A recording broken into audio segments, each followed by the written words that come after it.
নমস্কার বন্ধুরা, লিপিকা হোমস্টাইল কুকিংয়ে আপনাদের সবাইকে স্বাগত। লঙ্কার ভেতরে আলুর চটপটা মশলা, লঙ্কার ওপরে বেসনের ক্রিস্পি কোটিং, মজাদার লাগছে না শুনতে? টেস্ট আপনারা ইমাজিন করতে পারেন, অনেক অনেক ইয়াম্মি লাগে খেতে। আপনারা সুপার টেস্টি চিলি পকোড়া রেসিপিটা বাড়িতে অবশ্যই একবার ট্রাই করবেন। এই পকোড়া আপনাদের এবং আপনাদের ফ্যামিলি সবার খুব ভালো লাগবে আশা করছি।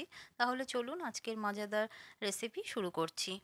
পকোড়াটা বানানোর জন্য প্রথমে আমি বেসনের ব্যাটারটা বানিয়ে নেব। তার জন্য একটা বোলের মধ্যে নিয়ে নিচ্ছি 2 কাপ বেসন, দিয়ে দিচ্ছি 1 চামচ নুন, হাফ চামচ হলুদ, হাফ চামচ কাশ্মীরি মির্চ পাউডার, আর দিয়ে দিচ্ছি 1 চামচ জোয়ান। জোয়ানটা এভাবে হাতের তালুতে নিয়ে একটু ঘষে তারপর আমি জোয়ানটা দিয়ে দিচ্ছি।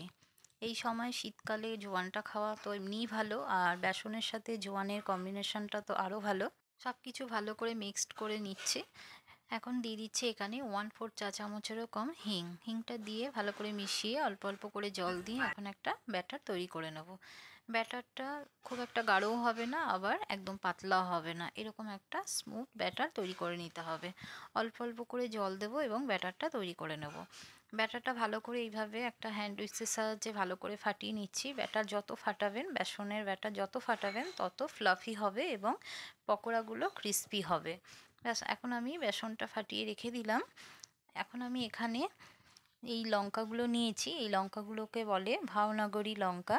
খুব একটা ঝাল হয় না এই লঙ্কাটা, আর এই লঙ্কাটা সব জায়গায় পাওয়া যায় না। এই সময় আমাদের এখানে পাওয়া যাচ্ছে দেখে ভাবলাম আপনাদের সাথে এর রেসিপি শেয়ার করা যাক।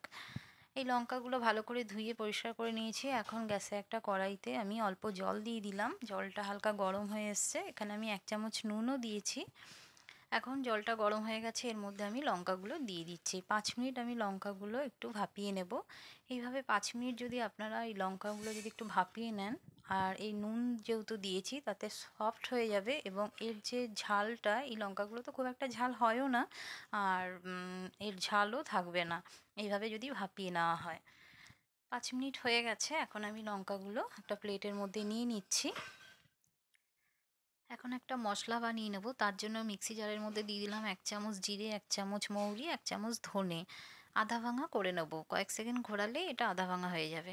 নিয়ে নিয়েছি 4টে মাঝারি সাইজের আলু, সিদ্ধ করে নিয়েছি আলুটা। এখন একটা গ্রেটারের মধ্যে আলুগুলো গ্রেট করে নেব। আলুগুলো সব গ্রেট করা হয়ে গেছে। মশলাটা দেখুন এরকম আধা ভাঙা করে নিয়েছি।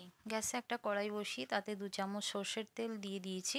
আর যে মশলাটা বানিয়ে রেখেছিলাম জিরে ধনে মৌরি দিয়ে, সেই মশলাটাই আমি এখানে 2.5 টেবিল স্পুন দিয়ে দিলাম। দিয়ে দিচ্ছি হাফ চামচেরও কম হিং। সব কিছু কয়েক সেকেন্ড ভেজে নেব। এখন এখানে দিয়ে দিলাম 1 চামচ আদা কুচি, দিয়ে দিচ্ছি 1 চামচ লঙ্কা কুচি। মশলাটা ভালো করে ভেজে নিয়ে এখানে দিয়ে দিচ্ছি সিদ্ধ করে রাখা আলু। ভালো করে মশলার সাথে আলুকে মিশিয়ে নিচ্ছি। ভালো করে মিশিয়ে নিতে হবে মশলার সাথে আলু। এখন এখানে দিয়ে দিচ্ছি হাফ চামচ কাশ্মীরি মির্চ পাউডার, হাফ চামচ হলুদ গুঁড়ো, স্বাদ মতো নুন, আর 1 চামচ দিয়েছিলাম চাট মশলা। সব কিছু ভালো করে মিক্সড করে নিচ্ছি। শুধু মিক্সড করলে হবে না, ভালো করে ভেজে নিতে হবে। যত ভালো করে আলুটা ভাজা হবে, এই পুরটা আলুর পুরটা ততটাই টেস্ট হবে এবং পকোড়াগুলো খেতে খুবই ভালো হবে। আমি এখানে পেঁয়াজ রসুন দিইনি। আপনারা যদি পেঁয়াজ রসুন কুচিয়ে দিতে চান তাহলে প্রথমে তেল দিয়ে তারপরে পেঁয়াজ রসুন দিয়ে বাকি সব মশলা দিতে পারেন। সব মশলার সাথে আলুটা প্রায় 10 মিনিটের মতন আমি ভেজে নিয়েছি।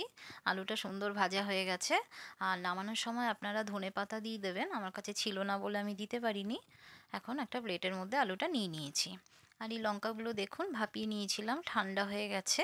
এখন একটা চাকুর সাহায্যে মাঝখানে কেটে নিয়ে যে আলুর স্টাফিংটা বানিয়ে নিয়েছি সেই আলুর স্টাফিংটা আমি এর মধ্যে ভরে দেবো।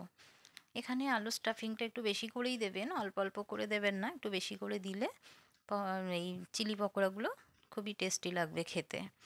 আর এই লঙ্কাগুলোর ভেতরে যে বীজগুলো আছে, বাড়িতে যদি বাচ্চা থাকে খেতে চাইবে না ঝাল হলে পরে, বিশেষ করে এই লঙ্কাগুলো ঝাল হয় না, তাও অনেক সময় হয়তো কোনো লঙ্কা ঝাল হতেও পারে, তাই বীজগুলো ফেলে দিতে হবে। এইভাবে একটা চামচের সাহায্যে বা হাত দিয়ে এইভাবে বীজগুলো সব ফেলে দেবেন।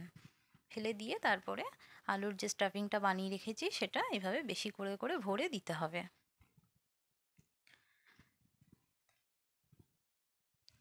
দেখুন এইভাবে আলু স্টাফিংগুলো সব আমি ভরে রেডি করে নিচ্ছি।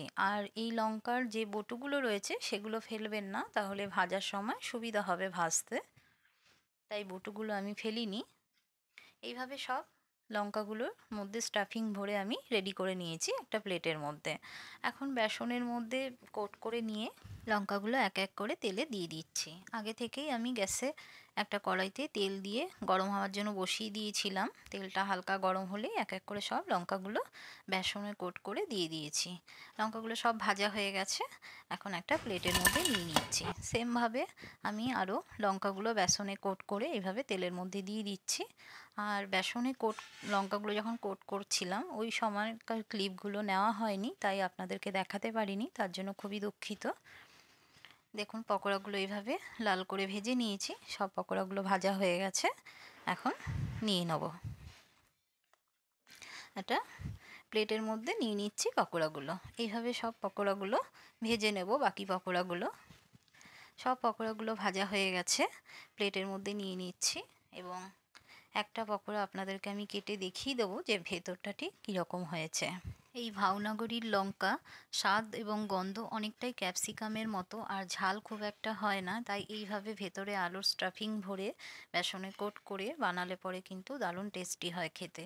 দেখুন ঝটপট তৈরি হয়ে গেল লঙ্কার চপ বা চিলি পকোড়া। বিকেলবেলা গরম গরম চায়ের সাথে এই লঙ্কার চপ কিন্তু দারুণ লাগবে খেতে। ভেতরে আলুর এই চটপটা মশলা থাকার জন্য আর ওপরে বেসনের ক্রিস্পি কোটিং, টেস্ট আপনারা ইমাজিন করতে পারেন, অনেকটাই ইয়াম্মি লাগে খেতে। আপনারা এই সুপার টেস্টি চিলি পকোড়া রেসিপিটা বাড়িতে অবশ্যই একবার ট্রাই করবেন।